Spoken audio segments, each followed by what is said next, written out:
Hindi crime movie prime వీడియోలో Telugu dubbing తో streaming అవుతుంది అండ్ యాపిల్ టీవీలో కూడా అవైలబుల్ గా ఉంది. మరి యాక్షన్ క్రైమ్ థ్రిల్లర్ జోనర్ లో వచ్చిన ఈ మూవీ ఎలా ఉందని డీటెయిల్ గా వీడియోలో మాట్లాడుకుందాం. లాస్ట్ వరకు వీడియో స్కిప్ చేయకుండా చూడండి. ఇంకా మూవీలో స్టోరీ లైన్ గురించి సింపుల్ గా చెప్పాలంటే, $1 బిలియన్ మనీ రికవరీ కోసం రిచెల్ అండ్ ఉమెన్ సెక్యూరిటీ ఎక్స్పర్ట్స్ అయిన సీడ్ అండ్ బ్రాండ్కో తో కలిసి ఒక టీం ని ఫామ్ చేస్తుంది. ఈ టీమ్ తో ఒక డేంజరస్ మిషన్ ని కంప్లీట్ చేయడానికి ఒక రిమోట్ ఐలాండ్ కి వెళ్లాల్సి వస్తుంది.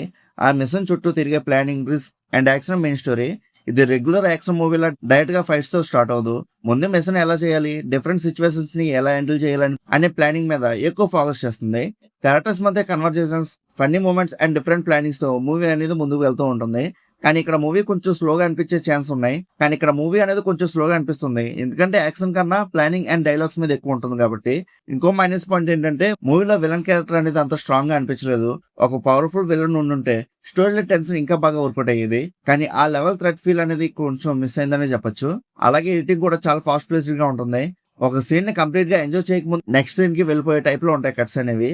కొన్ని సీన్స్ అనేవి ఇంట్రెస్టింగ్ అనిపిస్తే, కొన్ని సీన్స్ మాత్రం కొంచెం కన్ఫ్యూజింగ్ అనిపించవచ్చు. కానీ మూవీ ఓవరాల్ గా బోరింగ్ అయితే ఉండదు. ఎస్పెషల్లీ యాక్షన్ సీక్వెన్సెస్ వచ్చిన ప్రతిసారి మూవీకి ఎనర్జీ అనేది వస్తుంది. గన్ ఫైట్స్, చేస్ sequences and practical action scenes decent గా ఎంటర్టైన్ చేస్తాయి. క్లైమాక్స్ సైడ్ కి వెళ్ళినా కూడా మూవీ ఫేసింగ్ అనేది ఇంప్రూవ్ అవ్వదు. ఇంకా పెర్ఫార్మెన్సెస్ విషయానికి వస్తే, హెన్రీ కెవిల్ అండ్ జేక్ గిలెన్హాల్ ఈ మూవీకి బిగ్గెస్ట్ ప్లస్ పాయింట్ అని చెప్పాలి. వీళ్ళిద్దరు కాంబినేషన్ చాలా బాగుంటుంది. సీరియస్ సిచ్యువేషన్ మధ్యలో కూడా వీళ్ళిద్దరి మధ్య ఉండే ఫన్ అండ్ యాటిట్యూడ్ మూవీని ఎంటర్టైన్ చేస్తాయి. హెన్రీ కెవిల్ కూల్ అండ్ కంఫర్టబుల్ గా కనిపిస్తాడు. జేక్ గిలెన్హాల్ కూడా ఎనర్జెటిక్ గా పెర్ఫామ్ చేసి తన క్యారెక్టర్ ని ఇంకా ఇంట్రెస్టింగ్ గా మెయింటైన్ చేస్తాడు. ఇజా పెర్ఫార్మెన్స్ ఓవరాల్ గా ఓకే అనిపించినా కొన్ని ఎమోషనల్ సీన్స్ లో ఇంకా బెటర్ గా ఉంటే బాగుండేది అనిపిస్తుంది. ఇంకా టెక్నికల్ గా చూస్తే కెమెరా వర్క్ స్టైలిష్ గా ఉంటుంది. యాక్షన్ సీక్వెన్స్ మోస్ట్లీ ప్రాక్టికల్ గా ఉండడం వల్ల నేచురల్ ఫీల్ ఇస్తుంది. గాయ్ రిచీ స్టైల్లో ఉండే fast cuts and quick presentation మూవీకి డిఫరెంట్ లుక్ అనేది ఇస్తుంది. కానీ అదే స్టైల్ కొన్ని ప్లేసెస్ లో ఎక్కువైపోయినట్టుగా అనిపిస్తుంది. సీన్స్ ని ఫాలో అవడం కొంచెం డిఫికల్ట్ గా అనిపిస్తుంది. ఇంకా ఓవరాల్ గా ఈ మూవీ ఎలా ఉందని అడిగితే, ఇట్స్ అన్ యావరేజ్ ఫిలిం, పర్లేదు, ఒకసారి ట్రై చేయొచ్చు.